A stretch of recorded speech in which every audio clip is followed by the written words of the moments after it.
men dong dien wi mo na me tem tene jin ka wal kara me liu ra me liu me ti ka wal ka je ga bilo roi ka chiyo da me jien ngai ja ba roi me che ka wona dai ta kanas ne tin pel dia ne ta ngai ka ti win mo na me mata kontinu che dan ko ne to ti wale I mo la chi riu dan mata tin mo no go jen ti bilo pil proud me chiran ti liu bia lo che ka wo che liu min che inen a mi che ka wona ba chi ta na ko ngai ka nga ken che de tuo ka na mi che ka ngai de tuo ka nga la ra de me ko ti dia lo ko ne let kon ka social media kai nyin sing la no ka ra ko be dor ke liu be liam ka kan gar to ko to ku mi te ka melat ke ken mi ko na para che ka te ko na chala da gar nya no wal ti lat ke ken ka pin ba ka expose ko wo ko ne tin ko ne chal ke dor che jikien bana jangai wo nga che mu che chap che jen a gang dor ko ken chika wo ko pol te mi ken pankien chicken gang ni chiem gara gang no kondien ka kuy ka mi che ka wona cha dap ko wo cha na dap ke cha parui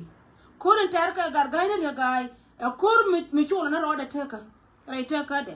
chero jen te me te ko wo cha dap rai lo ko wo be lo ko che pan ala wo gar gaine ya dap je dar kuer dor mi chal ke dap ko je dar kuer dor mi chal ke je di juba cha dap ko juba ai chiem la nya juba ni re juba ka jen ba che chwa siasi ni kan juba mun wo gwa ge betin che cha ko wo je ga tewde a jen a cha lar kon ba lon nya kero wo point dore si ne tin kon ne ra cho lum ne ka ara mo jo kon che ka sal fakir mun wo jen pan ken ka try buru ma sha sal fakir ma ya di cha lar kon jo ja gat kon tele ma ngon ma de na kula wonyo ka ma de na latin ala ra mi chi linga jara ma na bu ngor ka mi to lo de te ka dio ko kuine no kon so ka kuy ka mi che ka wona a jen ka na ande gorde chom na kon ka ma ni jira me tiang ai shinga jiwo ku mi se nyo kuno ko krin chod ya na marom tela kon mi se ne tela tiang mi se ne bayro wa ni ne ka cha yo da ka yo da ne je ka ngan ka whatsapp de so ro mo jen ande gorde la ngan manan ci ade nan ci alen ka cha la ba ro ka ga darum job ci darum job wa ne dia la kon de yen tin pincham ba ro ka ye kamin lada ka ye che joni ye ka ba mai nyal cha la de no take a point of correction ma lada michelin ka chenen ka jaro de rei doran ngor kana ko kamin gora wa balat tiama na me doran kon gadina ge ka dang jok ne ko kwarte kon te nyam dan wur michel ka ma joramba wur michel ka ga lo to kun wana ka rod bi diet kan leblong te cha kon roye kan akan kon dab kon ga ti roti cha kon nge ke rit ken mi chal ka ga dinai ka cha dit chi nan ke liu cha kam da an chi wo yi gen ka ngai kon ga go ke abal cha dit cha kam da ko kai ka da ko wo da aram ken mi la kam ti dia la kam ka pin chi lengan manatin kon chal ka ga bal ka ngai ngwani ka chi lengan ni ma ni nya biel kana da ma ni nyang ka ngai ngwani chi daw dit kan ka kai loy ko wo gen daw point de la pala ngwa pin la deb ka daw do da rew ka ni ma ni nya biel kala la ra je ka gat ajeno kula ta ka ri dam so to say this bala today ko woti dit la kono ti ka document ti yan ka pin la chal ka doar lakin kan chi ka doar dum do wo gen cha lo ju wi cha kana jeno kwale chole je lo rod chal ka je lo lo ko wo da la ka je ka mi je agan mana tin konin chal ka gar darew anyang kana da mana bal ba nong nyen nyeda mani nyama ne nyabiel ka jen charo da lawanye ko yo mi so we kor la kana char wal jo me chi kor jani me che ben chi ka tu ne te kon te cha tu non ka ken ka chwari la ra ken te kerin me cha la ra ken ba de wiye ka social media cha we nyabiel la long cha we ba le chokore pana jen di la kore da ne tere ka padim cha we chi bal kore dan che ter chwa ka jo ka baro dun chong chwa nya biel jo ka baro bi chong nya biel kana da ma na bal chwa ka jo ka baro dun chong tu ko nyur kan gara daro wore ne kan me chi liya me che dit chwa kor ndi chwa tere kana jena kulo ben ka changa ko ra me che kula bara ngan me che bara ngan nya ndo chwa bara chwa wona ngel ya ka chwa wona nga donga ila me go chi nda ka tara kor kan en 19 ko ka me we chang chi jen chu yen kor chwa tere kan kor ndi chwa tere ka ter me di lo ga da kai char yen ka gan mani min ku bena ka ya wala today yang na me to kon la ko den chien den ba na den ga kon da kon ke kon kan ga da to chet ke me cha la ya pan ka kan ga tin kon cha liya cha me kare dora tela ga kare den kan ga den kon to tin me lo kon ka kan cha kon lo to te ga me tin ti chen den ti cha gor aga ti la ga to duel da ba te sio ken ta be men chan sia kan en ka social media yen gor bat ne tin kon ti jit ga war ga balar yo ko ti la na kana da kenerun ajena ko tin me je ye wo ka tin ya la lat ka doran me la wana nyam da ka je sia ngai ngwa da ka ra sia wo ngai ngwa da no sia nya de len ka ngai ngwa ni ka che len ka bom sia ba len ka ngai ngwa ni ka che len ka bom dung da wo jen point de wur me shal ka da rum jok sia tia ka ne da ba den ka kan ga ma ne dia la ti chu ba ni chu ngal la ka ti dia nyam da bina be nyur la go bina be nyur nyam da kama ci dawo ca duwar ca lara ca waga da na yi na me ca bala la len ka ja gari shin duka wada ni yo ba wutu wi da ko anti dia la to ka ka bal ka ne nyebel ba ka to ken mi ca ka nyet go tu wi da ka na roda me je ba kor ka bal ci ba kor ka nyebel ajena ku yana la nen wal jam shu awi nga nya ndo me ci gar kor ga lo la ri to be to ka ci nyebel ikana ga bal ci baba da na doran kon ce na ri da ma ci da tem ka je ri do ne ci ala gar kor ga lo a tat ci wal nyanga je ajari do na ci ala gar kor ga lo ga tat ci wal nyanga je ne non tat tat to da me ba la ro ka ga dia ta to te la ga ta cha da ka la mi ci go ngai lo ka chwa ka te mi kan mai to ka nga me be ngara arjenen wur mi chal ka ku ma kwa ye wur ci nda ngai ko ndi ala dol ci nda me cha da ka wur county cha da kare wala waje na ku ze citizen lo ka e dia lo ka pan ko wajen cha da ku wur gwan ka cha da ko be mane nya lew bat ku nya lew mala chal ka je ku nya lew a ko ndi yal ne ka wuror amane nyirol wo wur mi chal ka ku nya lew cha da be chienda ka ku ka je chienda nya lew bi lew cha ku ne wur mi chal ka ma kwa cha ko ka changdar cha ku ne wudo arien dor mi chal ka nyirol urol county ka changdar cha wo ka non dor mi chal ka akobo chenga da na chi marien go kan families daro family gwal bi lew kan family gwal choka me chi marien go chi chon ni man dien ben kudien te ben kudien te ba pis kel ka ke chi ma kwa choka ro den da man ta ma kan nya lew chi ka chor ka chi ka donga cha ka tot ka me dan ke ngani ka kobe cha gar kien to cha ka da ba kare kwa ni daro kwai lo ka dangrew kwa mi chal ka kwa ni ral kwa uror kana kwa akobo kana itin kona ci gar ken kala de ka kanin ku ka diena mane ngwe dien kana de kona chal ka jilo ka ji kobe ci kana de kona chal ka ji uror amani ga de kona chal ka gar uror ngai ne ji kona chal ka ji to duel te wata yana kan pan ka gar gan choka ci ka gar to duel na ku ni ka kana ngai ka je tene ka gwa lenda mi ci ur ko kobe ka je ri zo ne da ne kam ka ma kwa choka bi kobe ko ma kwa choka che wonne ka ku ada ka cha na da ga ta cha na le ka kare mon ko kobe aje ne kam ga je bi ka je sie dor sie nya bi ka sie tek tek ko wo je no ko ka je wo cha ku da ka urur mun no go ngan barai ka je wo me today ko wo jen ta ka ne ta ci barar na ke me tin ko ne cha gora ken la ka ne ku me na ka je cha je ne ga ke wo ira na je na ka je ka wo wi ga urur ku sie ga urur Tingna me jo je pan tiara no ku kamene yana cha barar changa pan roja ka ku la roja ka je ka talpun la ko na je jol ka yoda ka ngala ko na je jol ka yoda ko ngan nyando ngan dia lo ka ma balar ye go ngan dia lo ka ko che jen ka kon che jen ka kon che ka kan chang cha wa ka kon chang ka ne ta da ro ti dia la tin ta me ma ye chi an dia na go an ka ga tun kon tun gor ka social media triu den ka wuri du mu che lo wa ta lo ka lia kena woto kon kana ko kendi lo bi involve kan yin doaran kon law te de chen kan te ga deri ko wala gwanu wori ni wur ma de roere wonu dial e deri de charde na nyurtin ke jen la gwanu go jiran lo yini wut me de roere wonu dial me de na nyura bi wonu ro dien palping ba we ni ma chala la nga wo me ne de wi batte ka tana de la bagra ko wore jam ko ne de mala pur no wa jeri do na nga roi kwe ka je jurur kwe ga man na ka kobe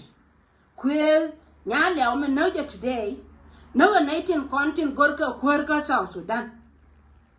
balar ka balar ke mina ka kwe na ga gurmi shalke wanya me sha joga salfa wajin wure loka ke jo wure loka mu wure loka bikor biya water kontine bi loy kor na mo tare loka biya lo ngel ga loka me sha lara ka leb den wanya kan wanya cha dab ka kobe wanya cha dab ka Nyirol County wanya dab ka ka wurur ajeri zo na wa kam ni kwel wa luine jere loka ko wacha wanya gyoga kuma Jinoba Sudan wa timlo chikene kente konte cha kwenke ga kuma chikanga chuno ka ba ka bengam michi kwel tere dan today chwane jogoro bana gadi na ga ka bana ka sababu ka misi lot lar ne yeller yenne tin dia la kon ko riwu ne dia la kon ci gar ka social media te lar ka jenna ka kwel ka chet kobe iko gogi gad wurur kwel te le ma jele ka jurur ko dan tan yalo kwel te le ma jele ka jurur and min tell today jeg bayde ne to kon chal ka jikobe kwel te tel ka wunu to gwar kan gwar dia la kon jeg bayde jikobe ka jikobe na kana gadien ka cha jena ga kana ka ta ka ter ka kwel ka gaduru na ka je ka chet ko wachi kwel la kor jang jena na kwel today ka wo chara la kor jang chara la kor ade wa mate jabdaran la roda ko wote ka ne te jor la di lo ko te cha jo ka ne gini bo bi la kor te ya gare dien te won nya re dien te ma bo dara dien te wur mi chal ka gar ka to cha re dien kana je dur ji na ma shigar nya le bi le onu kwel ci gar ma kwa chaka ka Wuror County chata today ka kam ci na da kana shangwana no ka wonda te le ter kana nyabiel gin me nan gor ka social media ka wonga je gin wurkel re wuni mi chang ci kon wata ko re do la takel ke wuni de le ngiri da nyando wala nyal ka chep de ri da de le de woni da chala de nyando wa chang ci wut ko wun mi ro chek re mi ro ci ka tilala ti te ma tanken cha ka le ka manda wun mu ra jere na wana mo edol mate chek tin cha janga la gar pinye wun la kila ja wana nga wun pe dia jena kula pas ka kwartu tan kwari jena pas ka wi mon ka kan roye ka gwa ko mi chi ko ran mo ka chen mate ka jaw la ga chen mo go la ga kwar mo go ka go go ra jin wura na ran hay jena ka family du ni ka family dun ka yen to biyon mala ro je chi nyamu ka ne chi nyamu lakini me ge dungwi che to biyon bal ka che family du che bal lakin ka wo shi nora cha ka be gwamne shi aka social media tin gorga je ba lauda barar ko jiyo ga da nay ge ka tema je na me wo me lade shi ka kon la de wurjan ka plan ko ba ya da kai la te la de long wo shi law shi ka liya shi ga tin ko ne ci wo del gor ci ku la ti tie lot badgalle te la gale loka chaga tin kona kane te ka gwaran me lar ke puju won gwara me te che doro che jo changa e to chaga te kona kane to wujen ka mititin chaka lenya kan ajen kan te la na ma kori da nan dung me wur mi chal ka wulo ka me te cheng doran ate cheng chien dan che de la lakin ke na ko ka loy den tan wonu ya la kona te ka juba ke na cham mi te nan ta ne na ken I don't think what I'm going to tell you. I'm not going to word one now. Some chilo word or Kalalo down. I don't think what they're not in our ballad young now. They want young and yonder or shake away you on you and my day when yonder would be. Somebody that was up in a brana color or qual by day. You could never shop in commander. Lakin by day till ladder, they go what their uncle one anchor okay, back at cook and back up. Oh, yin cake. Cook and catoa. Chuck will knock a gone. Dung da ngan ci loy da ci koy ko rama gor mi ci ñana ci nen ka social media ci ci menten bad bi ngay rama gor mi ci nan ka social media to duel mi la roy ke gonno mo ngay jene ta ka di na gol yen ci ga ne de law be ka ro la ken no ta law de ro la ken a ci bëgg ta gat ken mo bara ru ni ci to duel me ta rama nan ci gor ka gor nan mo de ci ko law bana de pin ngan ko pait ko won law ngan ci di zende wal ne ka daro dial kan ko daro titi general ye dial o che gien ka kan chang che wo ko chang an nga ye tew de ke le wora lo ka me na wo gwang go ande ra nyur tin ra pal penye wini yen ga da a cha ki wi du ne cha ga do na emo kan ne de ko ro ken dial chi kan ne liu ke ga ye today the good thing wo che nga da na be ga jen ku cha kon ja ni wuru me che wuru che ja chi na chi ka nyur kan dit la dit do ari cha to yan na ka ya chol cha jo kwe da cha jo me cha la chi na du mu go chi lo da te ko cha e kan bi chi na du ko a to bo yo de kan bi ko ka ne ti ka ne de chi nyur ken ka chi ga le de ka jin na ka ji chi na du me ka ko ji me dan ko ko cha e par wo no du ko chu lo ka ko be cha lo ga dwan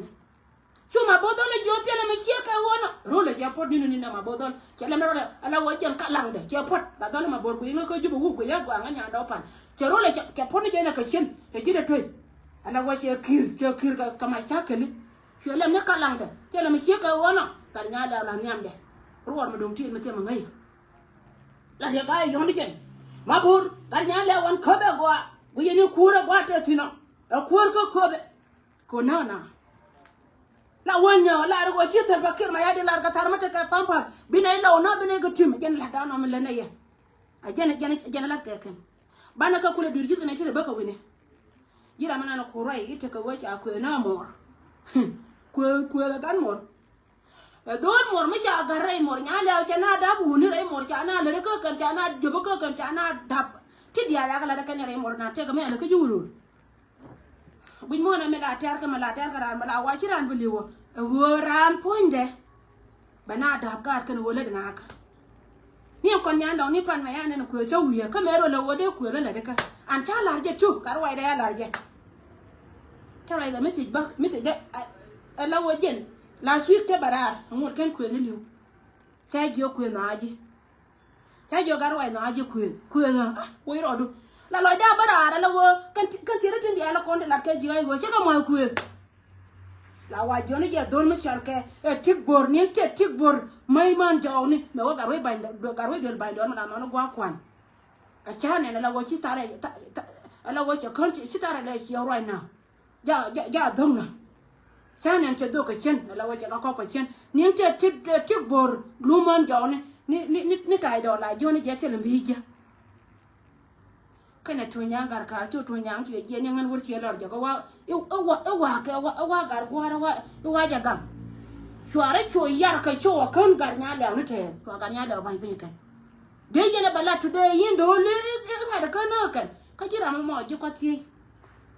mu ku je la today yin ku na ka je ka mo wara mu mi na ku ye chen apan wo ka ne lu ku de chu je ku da ne ti mara ka ma ka cha la kan ko nganya do ya bara ka dien mara ja ba mi wa ja ko ne de ku cha ko la ba kina kon confident chu ji ko ba ja ku da pen cha we no chara kan ya la chara ji ya ra ka pi re dan ci ji ko ba complain ne dan channel la ka social media ko bara nganya do pa no chu ko ro ina kana ba na jo ko be wa ne ni dia ko lo dia jalo ko ne ta ko ba tele account mi tel tin ko menan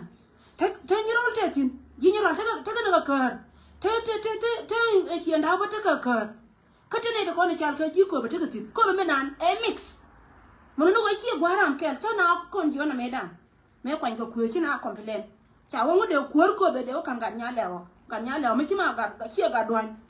ko ma ne nya lewo bi le we ko ga nya boy ci dwan la ka ba da ga di ci man ci jan bang ni jen changa la wo jen po ni ci wo no kan ka ci an go kan ne chawr na ma kwa ci nyo chang cha ga ken ba da dor ci man ken ko on pa jo gwa nyu redu ci je ban kan cham chu na complain ngan chu ari te na jo ko je deserve da ko ren ku ba mi chung ge ro wo jen po ni la ka je to ko wo yu ku nya lewo mo e wurgon jen ba kan gon ba de ka we ba ka ko be cho ja lar na mo ko won gon te ka bo ni re dor ko minan jogi yer nan ka le te ka dor ke ne ala la ja ne dor gon cha de ba wo today ke dun ko ja ni shi ko te ben to ja lar ye da mo nganya ndo pa lan rod ni je ngan mo ko ji ti jira mo ko wo wada ka por ba gan ni don ki wuju mo ba ka fide na wan ko chanan ka ji mo ko wo da ka so chan ni dia ko ro ite wo ko ne ina ka ko gon ti ni ka me ka ni ko lue ka ngi je won ko me da na tere je ko ma ko ba mi che kwa gon mi che de ruwe ko be ngi je ko me da na wo ko county wo do mi che ka ko be me chi ngai wo ga gi ko ngo ka ni lu ngo da te ka ma wo je mo mu ko te no won ta me ku nyo no ka social media ko yen te cha do ne ba yen te ko ne te ka jube che cha do ne te me la wo mu ko ran wo ba ne ba kwan la ku da ka social media baro da nyo mara mi cha nyo da pide no wan ti ku ni gwan te public tin be na ro da nyo bara je ko ra mi nyo lo to ko no gore je bi lo bi kana tele mi ci do srai ta ka do lo to ko ngon nya ndo pa le me kiran ka bi da ka leb da ka jan nya na no go le ni en point go ale nya na ni je ku te ni ka ne me ka ne ko advice ngar gur mẹ cứ nhớ có gió đó có đi có gió mà à quay rồi được quả mà cô ra là liền cái chân là liền nào mấy cháu có cơn này chẳng liền nhà đó có nhà nơi là mấy trọt con nhà mấy cháu có cơn đấy để chú liền chi nè mà bị bao đây anh thấy mẹ cậu cô là bao cô là đồng chí lo chạy ra tu đi mà là rồi chứ kém mỏ gần mình này nếu muốn mà rồi mỏ gần treo chát lẩu cho con đây mình lương tiền chia tiền cả đi này cái giờ nó có là đó là như nó mà chơi nó mà rồi mỏ gần cha này nhà đó phải mày là quay này mà chơi qua cả đấy cả bao cái gì vậy muốn mấy cháu cái biết gì chơi này nó riêng con lẩu cô ấy lo có mình ăn chả thiang cái lạc bát à biết gì chơi bên chơi này nó riêng cô biết gì là quay cho nó mà chả nó xia mà nó giờ đây mà đuôi bà mà quay rồi nữa cả anh nó quên này tar xin cái anh nó quên này lọt đến xin cái đó phải nhặt anh thấy mẹ chú ở chỗ cố ra này anh chú quên là đó mẹ cầm giang là qua chốt cái đó đi bà rồi giờ cái giờ cô ra mới đỡ lâu thế là mà ngồi giờ chỉ xin kia ngang so tin như cái này đã nó qua chỉ gì đó mày chiu này mẹ cái nó cũng rồi này đã nó qua đây đã nó cho cô tin mà cái này có giờ đó cả akan ye no na la yen bol bron wa kamin po me chona lo ko la yen wa joran ko cha ne ba ya comment ba bol bron ba ko pos do ti ne ka ne dan me ka ne kan nya le o bi ko kan ti ne ka me ka ne won nya ko jore do na me mo ye ke de ko andar me chal ka kan ti an dar me chal ka ko me cha e ko ta de cha na re lo ko ti ne mai ko kon gun ti ne mai mo ka ne ko la no ne dan de garnya le shogang de yen baro yen wala kachi garnya le siana kanya no la yana jonyore ko wuli ngani wut mono no wonta me yana diala ko ray ka social media to kuriya na ka social media ray yana to ko ilo it gone more akan yana le ko na yana ngan baro ga yen ga da to to ko ta cha mani yen gwar diala ko no yana tari yen tin dor cha da ka juba ko kon tiada dor la dor tiada je yen gwara dia la kon ta ko wurwar county lenga me tiada do tara der paltor cha alum to jang to kon do wana man dia yudien dia mi kirante yo ko kan cha lat bal kama na zamat la waga toy ne kan tara ko an ba ko wai chona ga jani timbala no kon to kon tiada do ador chi wog yam kata yentin a jam ti ku ya ji kema jira na ji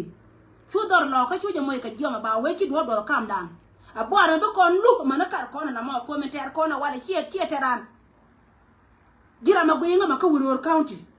me ter ko me wala chi teran chi ter ga bal kan chi nda ka chi da kan mo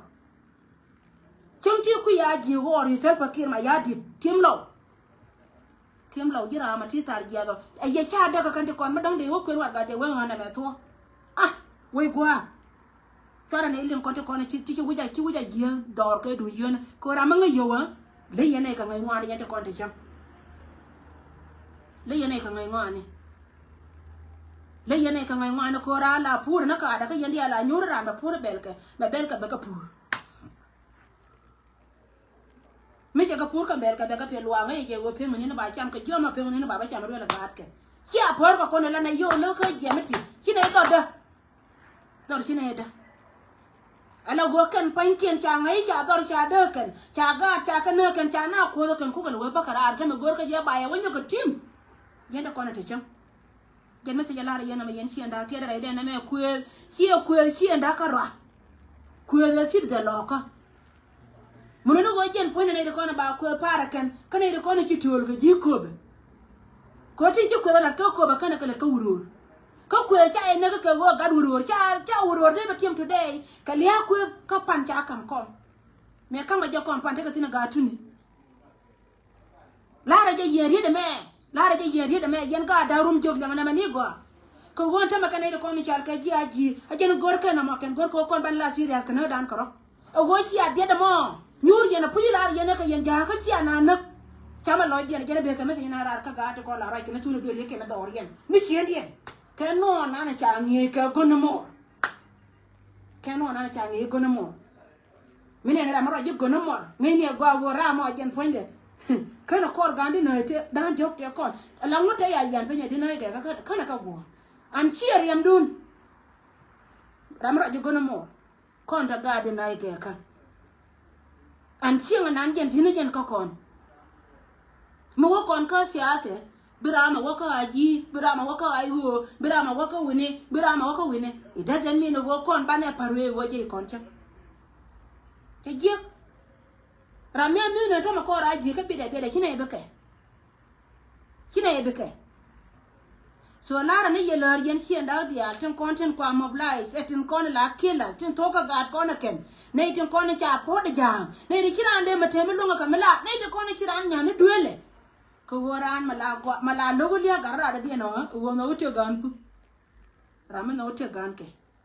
gun me no te gan ke ngai ko ga ne duele mana gara dia ya gore beliu ko no na tin dia la ko yu dia la ko me tin kenen ka tan kenen ne gar ken ko no ga kien sorry ni agar ken ko yano gal kien how come de woro la waken ka karan dole banka ron how come de woro la waken ka kan panken karan dole kan lon kamar wala ge ajana ko la ka waye char to begin at home mine ni ra me jel ke bi me kan lon kala ko le bi de ko la lo ka jin ci bidu akane lon kala tu ci de waje ci bidu lot ka jin ba ci bidu lot how come de lo walon ka rol ara me kuyi ko gan ke banana ka so jena be ngara na mo jena ba kama jena yen ga darum joko lati ko na la kro wana mo ba ro dan modelia kara ma sa kam lia dana wal kan wal da jero ci da ka te la kar wal ma bana wona ke wo ci wal na no ni ga ken wal gan mo dal kel ka kon aba jal kel ka low to kon chal ka jidwa chane bina ke wo jane garwon no ti kon bina ke garwon bana korte ara la wajen point nyin kon ka wal mana ga te kel ka kon chiga te arta boka amanda an chiga nyin kon ala wajen ko aching la tere tama gorga je ba ching ba kula ko ba kula bizi karwa da be ching kula bizi karwa ajene ba bala wal mai te kon la kene chiga parui te wal mai te la kenga mele ke garanga te la be kini to jane chwa ka ba wanga man lo nyeto ai le ka to jane ala wo yen lo ka yen cheita ne chu kristi ne kun bene jam cha ba no cha ne cha kun chwa ka ba wanga jam ame wal mai humiliation la kare je ka ye ko jen ba kula ta kai sura ba kula la kai me da ne fiete ne kol ko ne du 1991